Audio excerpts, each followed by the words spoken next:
말씀입니다. 나는 하나님의 말씀을 믿습니다. 나는 하나님의 말씀에 순종하겠습니다. 아멘.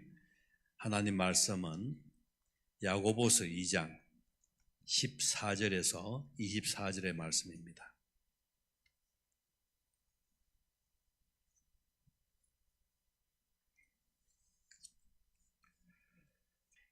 신약성경 373쪽입니다.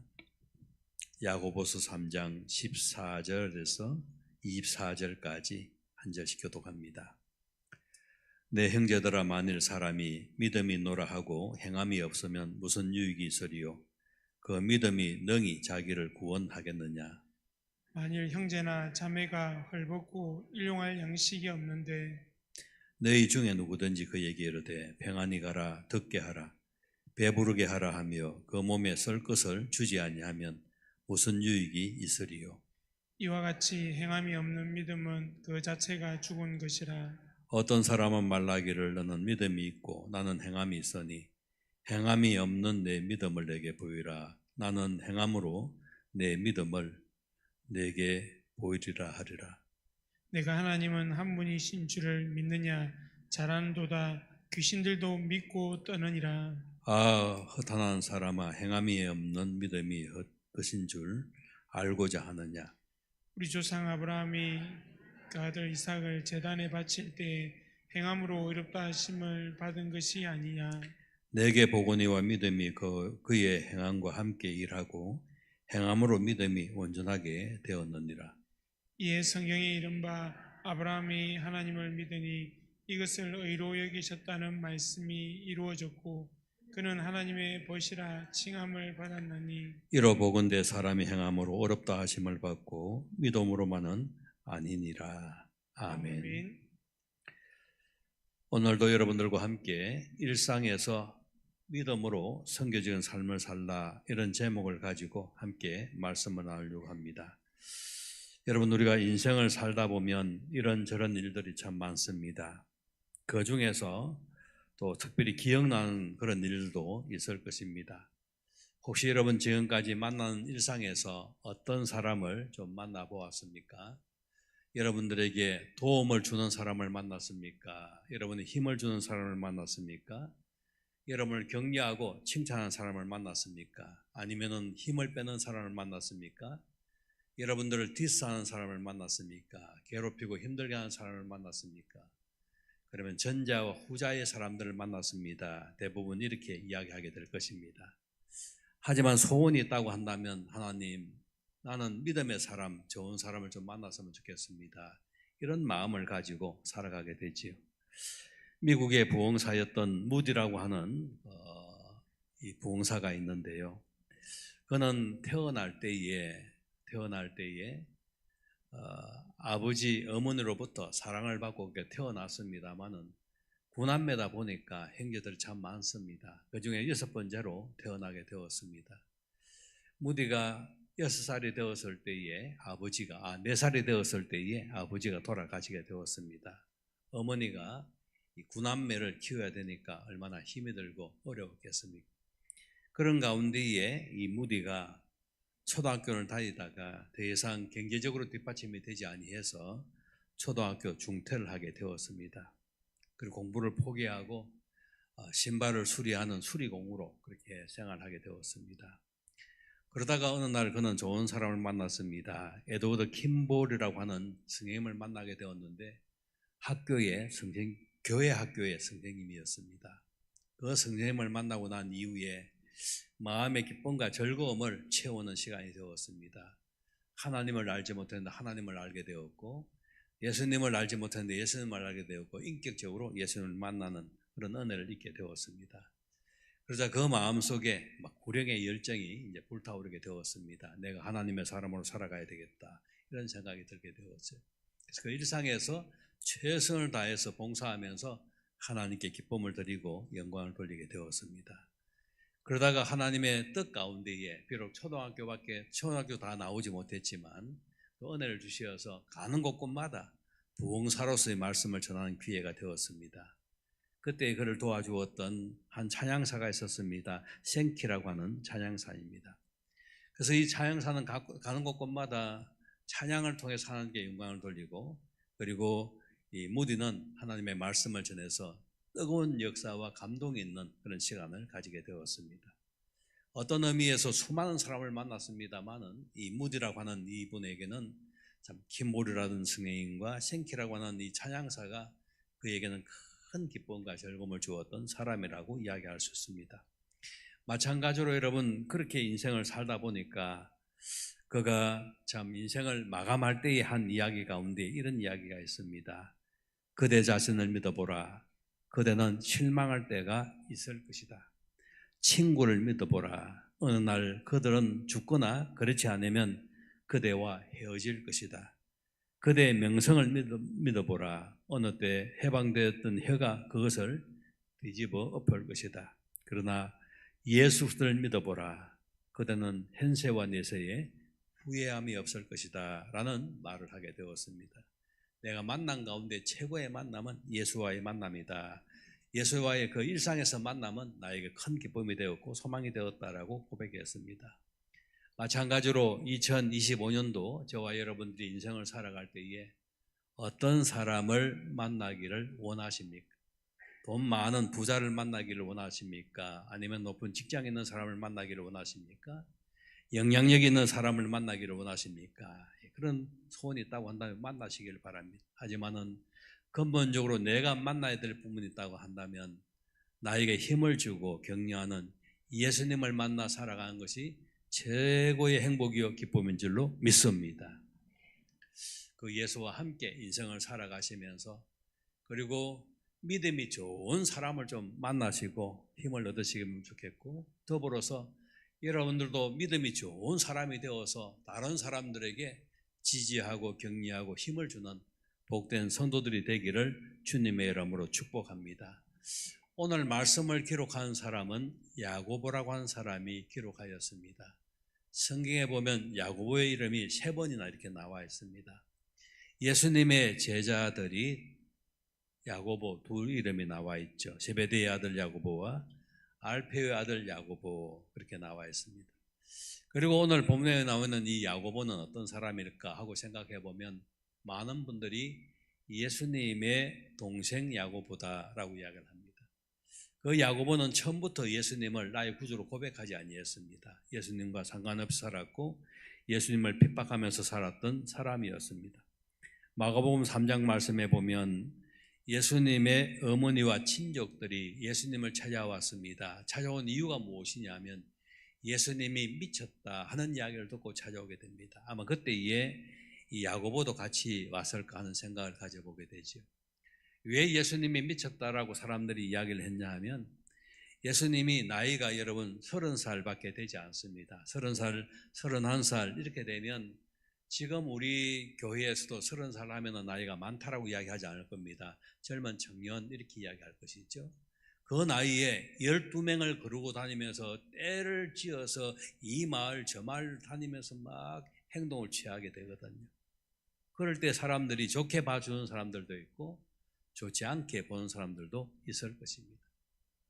그런 이야기 가운데서는 젊은 사람이 참 안 됐다, 많은 아이들, 젊은 사람들 데리고 이 마을 저 마을 다니면서 막 떼거지로 다니면서 일을 한다라고 이야기했을 때에 툭 튀어나온 말이 미쳤다라는 이야기가 나올 수 있죠. 이런 이야기를 부모와 형제들이 듣게 된 것입니다.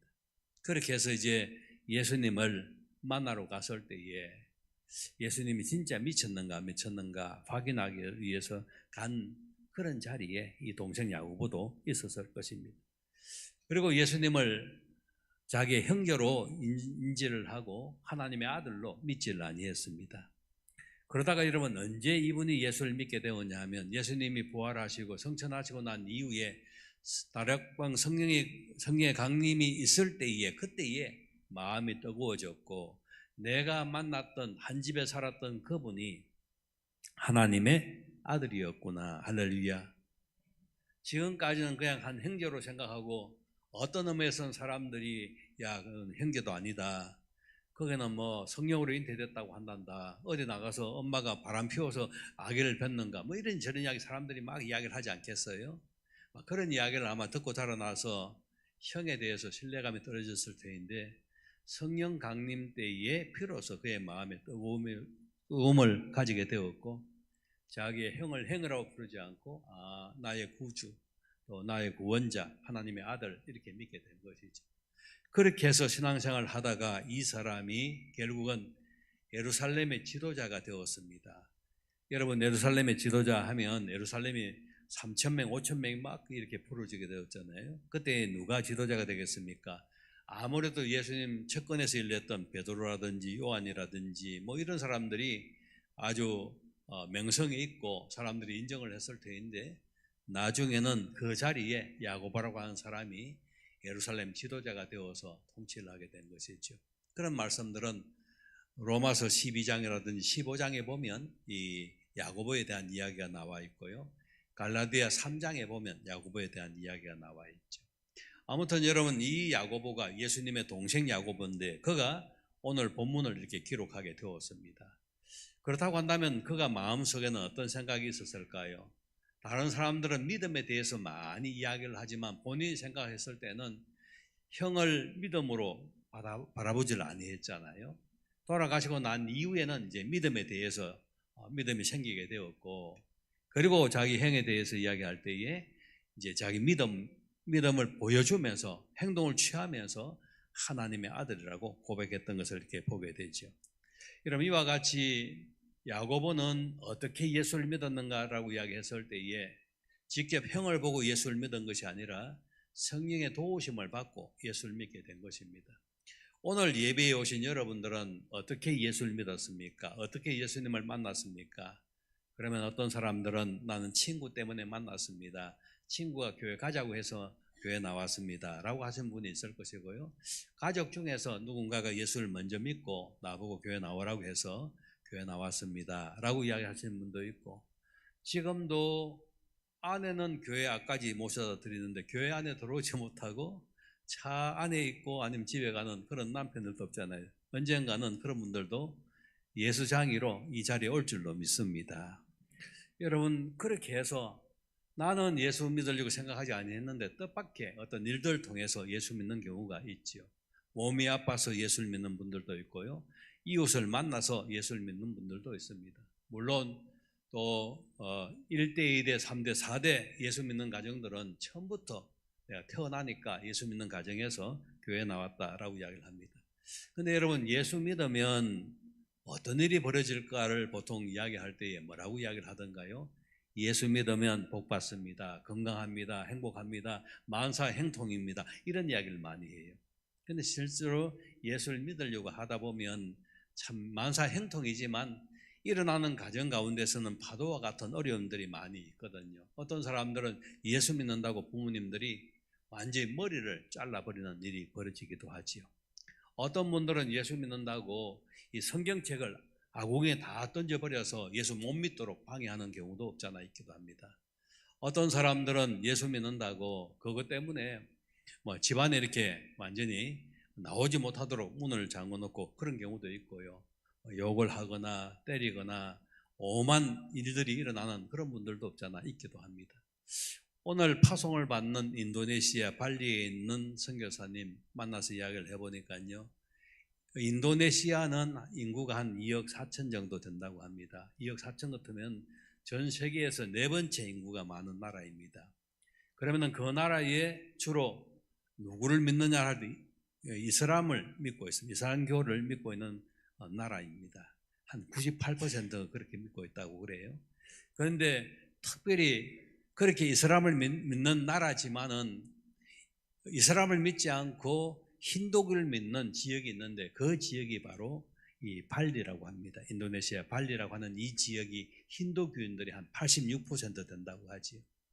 여러분 이 사람들이 이제 예수를 믿으면 그냥 가문에서 가족들이 가만히 놔두느냐 그렇게 하지 않죠. 예수 믿는 것 때문에 불이익을 참 많이 당한다고 합니다. 그 중에 이제 어떤 사람이 공동체 같이 이렇게 생활을 하다가 예수를 믿으면 그래서 이 농사를 지을 때에 물길이 있지 않습니까? 그 물길을 보고 인도네시아는 수박이라고 합니다. 수박. 우리는 마시는 이 과일을 보고 수박이라고 하는데 그는 물길을 보고 수박이라고 하는데 이 사람이 예수를 믿으면 물길을 그 집에 두지 않는 거예요. 그럼 그 산모작을 하는데 그 집에 농사를 지을 수 있나요, 없나요? 농사를 지을 수가 없어요. 그럼 그 마을에 살 수가 있느냐? 농사를 지을 수가 없으니까 살 수 없겠죠. 또 다른 일들에 대해서도 계속해서 핍박이 들어오겠죠. 그렇게 하다 보니까 예수 믿는 사람이 거기에 살지 못하고 예수 믿는 사람들 마을이 있다고 합니다. 거기에 가서 생활을 이렇게 하게 되죠. 그러니까 예수 믿는 것 때문에 당하는 불이익이 있다, 그런 말이죠.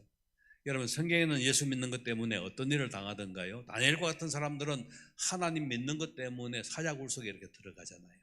어떤 사람은 하나님 믿는 것 때문에 순교하게 되잖아요. 이와 같이 예수 믿는 것이 하늘의 신령한 복을 누리는 그런 은혜의 장소이지만 삶의 현장에서는 넉넉하지 않다라고 이야기할 수 있죠. 이럴 때에도 우리의 행동이 필요한가? 필요하다는 것입니다. 그래서 오늘 본문에서는 야고보 기자가 행동이 필요하다 그렇게 표현하고 있습니다.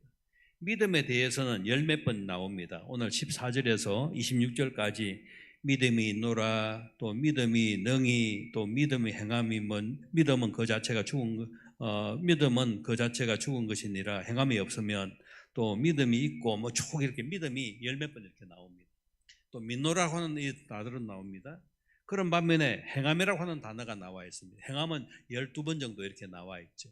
오늘 본문에서는 믿음이 중요하고 행함이 중요하다, 행함이 없는 믿음은 죽은 것이다, 이렇게 하니까 사람들이 이 말씀을 가지고 오해를 많이 했습니다. 어떻게 오해를 하냐 하면 행함이 있는 믿음이 진짜 믿음이라고 한다면 내가 행한 믿음으로 구원을 얻는다, 이렇게 구원하고 연관을 지어서 사람들이 생각하는 거예요. 여러분, 한 가지 한번 질문해 볼까요? 우리가 구원을 얻는 것은 행함으로 구원 얻습니까? 믿음으로 얻습니까? 믿음으로 구원을 얻는 거예요. 그렇게 이야기를 하니까 나 예수 믿습니다, 예수 믿었습니다, 이 말은 나는 구원받았습니다, 그 말이거든요. 그러면은 그 다음 단계도 이어져 가야 되는데 이어져 가지 않는 거예요. 행함이 따라가야 되는데 이 행함 때문에 구원받는 것이 아니라 믿음이 있는 사람은 행함이 따라가는 줄로 믿으시기를 바랍니다. 내가 믿음이 있다라고 하고 행함이 따르지 아니하면 미안합니다, 온전한 예수장이라고 이야기할 수 없다, 그런 말이죠. 오늘 그 말씀을 지금 이야기를 하고 있습니다. 그래서 이 말씀을 잘못 이해하면은 우리는 이신칭이다, 바울이 로마서에서 갈라디아서 믿음으로 구원 얻는다, 여기에만 함몰되어 있으면 말씀을 믿고 예수 믿는다고 행하지 않는 그런 일들이 벌어지게 되는 거예요. 근데 믿는 사람들은 더 하나님을 잘 섬기기 위해서, 하나님 영광을 위해서 살아가는 그 삶이 바로 행함이다 라고 생각을 하시면 되죠. 여러분, 제가 예수를 믿습니다. 제가 목사입니다. 교회에 와서는 이렇게 옷을 입고 목사 노릇을 하다가 집에 가거나 다른 데 가서 다른 사람 만나면 목사 아닌 것처럼 그렇게 막 술도 마시고 막 생활이 엉망이 되고 그렇게 하면 제가 예수 믿는다라고 여러분 이야기할 수 있겠습니까? 생활이 일치가 되지 않잖아요.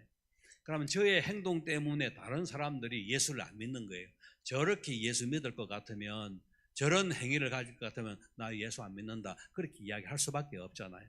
그러니까 내가 믿음이 있다라고 하면 내 믿음을 다른 사람에 보여주게 되었을 때에 그 사람들이 저것이 믿음이구나, 저것이 예수 믿는 사람의 모습이구나, 이렇게 알 수 있다는 말이죠. 그래서 오늘 본문에서 야고보는 두 사람을 신뢰를 들어서 행함이 있는 믿음이 어떤 사람인가 소개해 주고 있습니다. 첫째로 어떤 사람입니까? 이런 말씀을 한번 보시면요, 23절 말씀을 보시면 어떤 사람이 나오죠? 아브라함이라고 하는 사람이 나옵니다. 아브라함이 하나님을 믿으니 이것을 의로 여기셨다, 그렇게 이야기하고 하나님의 벗이라고 이야기하고 있습니다. 두 번째는 여러분 어떤 사람이 나옵니까? 25절 말씀에 읽지 아니했습니다만 그 말씀에 보니까 어떤 사람이죠? 기생 라합이다 라고 이야기를 합니다. 여러분, 이 두 사람은 믿음으로, 행함으로 주님의, 하나님의 영광을 드러내는 사람이라고 지금 야고보가 소개해주고 있다, 그런 말이죠. 그래서 이 야고보서는 행함에 대해서 강조했다라고 이야기를 하지만 알고 보면 믿음에 대해서 계속 강조하면서 믿음이 있는 사람들이 어떻게 행하고 살아가는가에 대한 이야기를 하고 있는 것이죠. 이 말씀을 조금 더 팽이하게 좀 이야기를 하면요, 여러분, 제가 사람들을 만날 때에 말하는 대상에 따라서 말투가 달라지고 행동이 조금 달라지게 될 것입니다. 초신자를 만나면 그들에게 내가 믿는 예수를 소개할 때에 초신자가 잘 들을 수 있는 언어로 믿음을 표현을 해줘야 그분들이 받아들이고 예수 믿는 게 이런구나 알 수가 있죠. 또 여러분 기신자를 만나면 오래 예수를 믿던 사람을 만나면 제가 그분들에게 예수 믿는 것이 무엇인가를 소개할 때에 초신자들하고는 조금 다르게 말을 하지 않겠습니까? 그래서 이제 그분들은 이렇구나 하고 이해하게 될 것입니다. 제가 또 높은 사람들, 관직 있는 사람들 만나서 예수를 자랑하면 또 그분들의 성향에 맞게끔 또 예수를 자랑하지 않겠습니까? 이와 같이 똑같이 이야기를 한다고 하더라도 대상이 누구에 따라서 좀 달라진다고 생각해 보면 오늘 성경에 나와 있는 바울은 믿음으로 구원 얻는다 이신청에 대해서 이야기했다고 한다면 어떤 사람들일까요? 이 예수를 믿는 사람들, 믿음을 수호해야 될 사람들, 이런 사람들에게 이야기를 했다라고 생각하면 야고보와 같은 사람들은 믿음을 가지고 있다고 하면 나 믿음이 있습니다. 그러니까 믿음이 있다고 한다면 당신은 어떻게 하나님의 영광을 위해서 드러나며 살 것인가? 여기에 포커스를 맞춰서 이야기하다 보니까 행함에 대해서 강조하게 됐다 그런 말이죠. 그러면 여러분 아브라함과 라합이라고 하는 이런 사람들을 생각해 보면 이런 사람들이 어떤 믿음을 가졌는가를 같이 한번 고민을 해보도록 그렇게 하시죠. 여러분 아브라함은 처음부터 하나님을 믿은 사람이 아닙니다. 그는 갈대아 우르에서 태어나서 우상 숭배하는 가정에서 그렇게 자라났고 그렇게 생활했던 사람이었습니다. 갈대아 우르 하면 지금 어느 나라입니까? 그거는 지금이라면 이라크나 아니면은 이란 그런 지역에 태어났다라고 이렇게 봐야 되겠죠. 달을 숭배하는 그런 가문에서 그는 자라나서 하나님과 상관없이 우상 숭배하며 살았던 사람이었습니다. 그런데 어느 날 하나님이 불렀습니다. 아브라함아, 내가 너 나의 일꾼으로 나의 민족으로 내가 삼겠다 하고 이야기한 거예요. 아브라함이 자기 행위로 막 열심히 해가지고 하나님이 부르신 것이 아니라 우상 숭배한다고 할지라도 하나님이 그를 불러서 민족의 열방의 아비로 세우신 줄로 믿으시기를 바랍니다. 그래서 남자 아브라함을 세운 거예요. 또 하나님은 오늘 야고보를 통해서 또 여자 한 분을 소개했는데 그거는 기생 라합이라고 이야기하고 있습니다. 여러분 기생이라고 하는 이 단어가 그렇게 좋은 어감은 아닙니다. 늘 마음이 상처가 되고 아픈 어감이지요. 그냥 살아가는 것도 힘이 드는데 기생하면 몸을 판다 이런 의미가 있기 때문에 사람들이 좋지 않게 생각을 하는 거예요. 그런데 좋지 않게 생각하는 그 사람도 오늘 본문에 보니까 믿음의 이름으로 나와 있는 거예요. 이런 거 보면 하나님은 그가 어떻게 살았는지 그 살았던 그거 가지고 자꾸 이야기하는 것이 아니라 어떻게 살았던지 간에 하나님이 선택하면 하나님이 간택하시면 그가 하나님의 영광을 위해서 복된 자리에 설 수 있고 믿음의 자리에서 영광 돌릴 수 있는 그런 은혜가 있는 줄로 믿으시기를 바랍니다. 그래서 그 사람들을 소개하는 거예요. 아브라함은 참 믿음이 없지만 우상 숭배하지만 하나님 불러주셔서 웰컴 너 이리 오너라 나와 함께 사역하자 너는 민족의 열방의 아비가 될 것이다 그렇게 해서 그를 민족의 아비로 이렇게 삼아주게 된 것입니다. 그런데 여러분 아브라함의 삶을 이렇게 보면 흥과 티가 너무 많아요. 거짓말도 막 수시로 해가고요. 자기 살기 위해서 이런저런 짓도 하고요. 성경에 지금 다 나와 있죠. 현미경으로 딱 보면 아브라함도 믿음의 족장이지만 흥과 티가 너무 많아요. 그럼에도 불구하고 하나님께서는 그를 소개할 때에 거창하게 막 우리 믿음의 족장이라고 막 이렇게 소개를 하고 있잖아요. 그리고 여러분 그가 하나님을 믿고 섬기는 가운데에 하나님께서 하나님을 믿는 사람이 어떤 행위를 보여주었는가라고 할 때에 대표적인 데가 창세기 22장의 말씀이지 않습니까? 하나님께서 그에게 말씀하실 때는 하늘의 별처럼 바다의 모래알처럼 막 자손을 주겠다고 했어요. 그런데 기껏 그의 눈으로 볼 때는 몇 명의 자녀를 얻게 되었습니까? 한 명밖에 없는 거예요. 그런데 한 명밖에 없는 그 자녀를 하나님께서는 또 뭐라고 이야기를 합니까? 그 자녀를 나보고 바치라는 거예요. 번제로 바치라는 거예요. 여러분 번제라는 이 말이 보통 시험거리가 아닙니다. 그냥 네 물건 소중하지 그거 나한테 바쳐라 이런 말이 아닙니다. 번제라고 하는 것은 죽여서 태워서 드리라는 거예요. 그렇게 태운다는 말이에요. 내 자식을 태운다. 여러분 이거는 가당치 않는 말이잖아요. 이해가 안 되는 말이잖아요. 시험 중에 가장 큰 시험을 받았던 사람이 바로 아브라함이었다라고 이야기를 하죠. 그런데 이 시험을 받을 때에 아브라함이 취한 행동이 무엇이었습니까? 그래, 뭐 내가 잡아봐야 벼룩이다. 이건 아무것도 필요 없다. 이건 하나님 건데 뭐 내가 잡아도 안 잡아도 다 하나님 것인데 하나님께 드리자. 그렇게 해서 자기는 마음 비우고 자기 아들을 번제로 드리기로 작정을 하고 아들과 함께 아들아 가자. 어디 갑니까? 하나님께 번제 드리러 가야 되겠다. 알겠습니다. 따라가다가 아무리 생각해도 이해가 안 되잖아요. 번제 드리려고 하면 1박 2일 따라간 것도 아니고 따라갈 때마다 짐승을 데리고 갔는데 이번엔 짐승도 안 가지고 아버지가 정신이 없는지 그냥 번제 드리러 가자라고 이야기했으니까 아들 입장에서는 황당하지. 어쨌든 아버지 믿고 정상까지 올라갔는데 모리아산까지 올라갔는데 진작 모든 것을 다 준비했는데 자기를 잡는 게 네가 양이다. 여러분 얼마나 놀랐겠습니까? 정신이 있나 없나 라는 생각이 들 만큼 놀라운 일이 벌어지게 된 것이죠.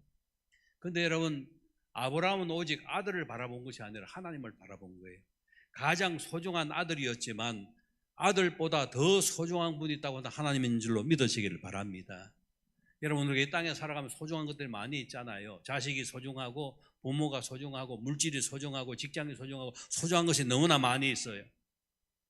그 소중한 것을 하나님께서 나에게 너 믿음 있는 사람이냐 행함이 있는 믿음이냐라고 할 때 그거 놓으라고 이야기를 하는 거예요. 그걸 놓지 않고 잡으면 결국은 내 믿음이 없는 사람이 되는 거예요.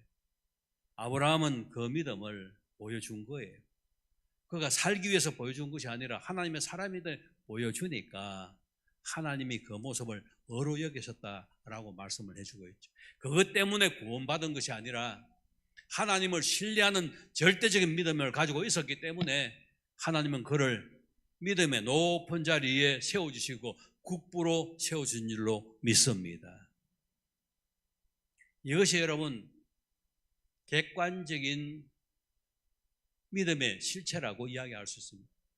주관적인 믿음이라고 한다면 내 머릿속에 하나님 믿자 하나님 나 도와주시겠지, 이것은 주관적인 믿음이 될 수 있습니다. 객관적인 믿음이라고 하는 것은 내가 가지고 있는 주관적인 이 생각을 아들이 살든 죽든 그 하나님의 것이니까 하나님께 드리겠습니다 하고 다 드리는 맡기는 그것이 바로 객관적인 믿음이라고 이야기할 수 있죠. 지금 저는 이 강대상 뒤에 의자가 없습니다. 근데 제가 이제 생각할 때에 의자가 있다 생각하고요, 머릿속에 내 뒤에 의자가 있다 하고 이렇게 앉으면 제가 어떻게 될까요? 넘어질 수밖에 없습니다. 왜? 실체가 없기 때문에 그런 것이죠. 근데 제가 의자를 갖다 놓고 앉아야 되겠다라고 생각하면 의자라고 하는 그것은 객관적인 실체가 있지 않습니까? 그럼 딱 앉으면 편안하게 앉을 수 있고 신뢰할 수 있는 것이죠. 마음이 평안할 수가 있죠. 만일에 의자가 없는 가운데 의자가 있다라고 생각하면 굉장히 두려운 마음이 있지만 의자가 있는데 의자에 앉으면 전혀 걱정할 필요가 없다, 그런 말이죠. 참된 믿음이 무엇이냐? 하나님이 실제로 계시기 때문에 그분께 내 모든 것을 다 맡기고 나는 그분을 의지하고 일상에서 하나님의 뜻으로 살아갑니다. 이것이 바로 아브라함이 보여줬던 믿음이고 야고보가 지금 우리한테 이야기하고, 그래 하지 아니하면, 믿음이 따르고 행하지 아니하면 넌 죽었다라고 이야기를 합니다. 한번 따라해 볼까요? 믿음이 있다고 하면서 행하지 아니하면 너는 죽었다. 죽은 사람이에요. 그래서 나는 우리 성도님들 죽은 성도가 없기를 주님으로 축복합니다. 우리 성도님들이 다 살아 움직여서 진짜 하나님의 일꾼으로 영광 돌리며 살아가는 복이 있기를 간절히 원합니다. 여러분, 그렇게 하기 위해서는 소리를 질러야 돼요. 가는 것보다 표현을 해야 돼요. 믿음이 표현이 돼야 되지, 표현이 안 된 것이 믿음입니까? 사랑도 표현이 돼야 사랑이지, 사랑 표현되지 않으면 사랑이라고 이야기할 수 없잖아요. 하나님을 사랑한다고 한다면, 하나님을 믿는다고 한다면 여러분 믿음을 표현하며 나가시기를 바랍니다. 그것이 바로 오늘 야고보가 우리한테 이야기하고자 하는 핵심입니다. 이제 말씀을 정리하겠습니다. 새해 들어서 우리가 믿음으로 나아갑니다. 믿음으로 나아갈 때에 나 예수 믿습니다 하고 이 믿음이 수반된 행동이 가는 곳에, 여러분 그곳에는요 땀을 흘려야 됩니다. 욕을 얻어먹어야 합니다. 그곳에는 어려움을 당해야 합니다. 그곳에는 약함이 있을 수 있습니다. 그래도 나는 하나님이 예수님이 나의 구원자다 한 이 믿음을 가지고 객관적인 믿음을 가지고 전진할 때에 하나님이 보상해 주시고 주님께서 은혜를 베풀어 줄 줄로 믿습니다. 우리 일상에서 어떤 일을 만나든 간에 예수 믿는 것 때문에 불이익을 당한다고 할지라도 나 예수 믿습니다. 당당하게 고백하고 나아가면 나는 믿습니다. 지금은 내가 손해본다고 할지라도 주님이 보상해 줄 줄로 나는 확실히 믿습니다. 왜냐하면 그분이 주인이기 때문에 그렇습니다. 그런 믿음으로 살아가시면서 2025년도도 주 안에서 행복하고 주 안에서 믿음을 통하여 주님의 마음을 시원케 하는 복된 성도가 되기를 주님의 이름으로 축복합니다. 아멘. 우리 말씀을 기억하면서 함께 기도하기를 원합니다. 사랑하는 성도 여러분, 일상에서 믿음을 보여주며